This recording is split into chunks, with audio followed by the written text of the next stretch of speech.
Sangkay at narating na namin ang Tunok Falls. Aakyat kami dito sa hagdan na ito.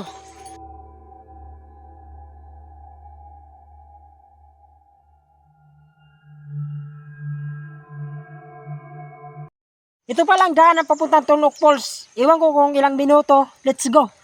First time natin pumunta dito sa Barangay Baral sa Tunok Falls. Sinubukan natin sa first time.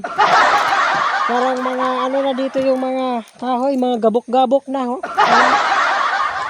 Nakakatakot talaga. Papunta doon, ang gwapo-gwapo ko, cute pa. Yan. Yan dito, ayan nakikita.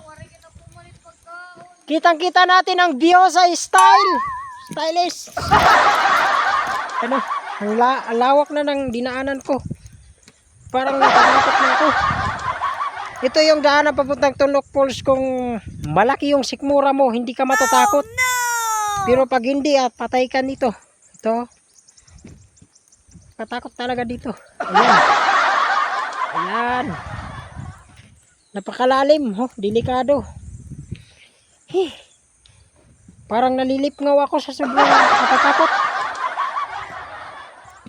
Pag hindi ka tumingin sa baba, hindi ka matatakot. Pero pag... At maglalakad na nga kami papunta doon. Malayo pa ata. Bilisan na natin. Kasi, ay, katakot dito ah. Ayan, at 2 oras na tayo sa paglalakad. Napakalayo pala. At first time natin pumasok dito sa Barangay Baral. Napakaganda pala dito sa loob. At alagang-alaga talaga ang kanilang kapaligiran. Maliit lang ang kanilang barangay.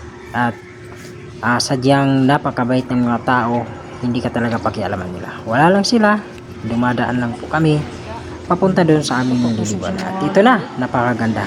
Kaya ang lahat ng mga batang walang guide, hindi pwede dito. Kailangan may guide at nakakaintindi na.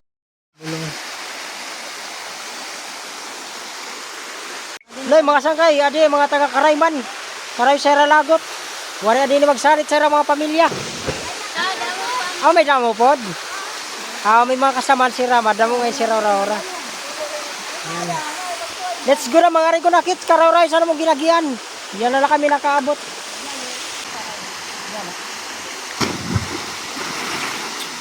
Go.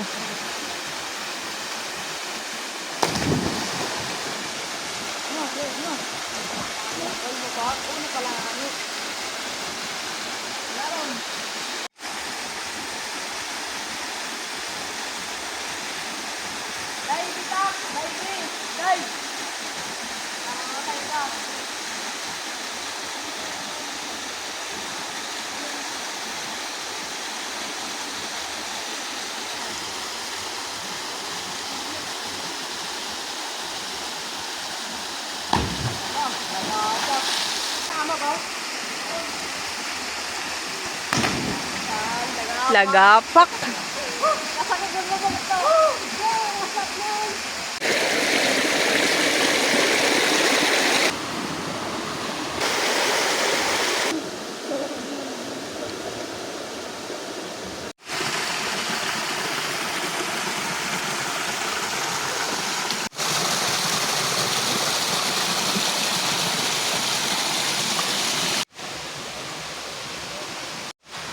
Ay, masaya na dito po tayo ngayon sa taas ng Panas Falls na nakakatakot kasi walang naliligo. Napakalaki sa pusong ng batong yan.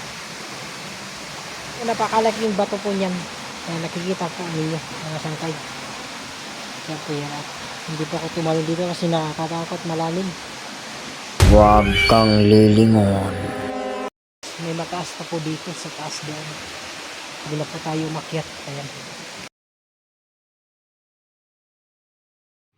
Paalam, hanggang sa muli, hanggang dito na lang ang aking video at nag-enjoy talaga kami doon sa aming pinuntahan sa Panas Falls. Paalala lang po sa mga bata, pinagbabawal pag walang guide.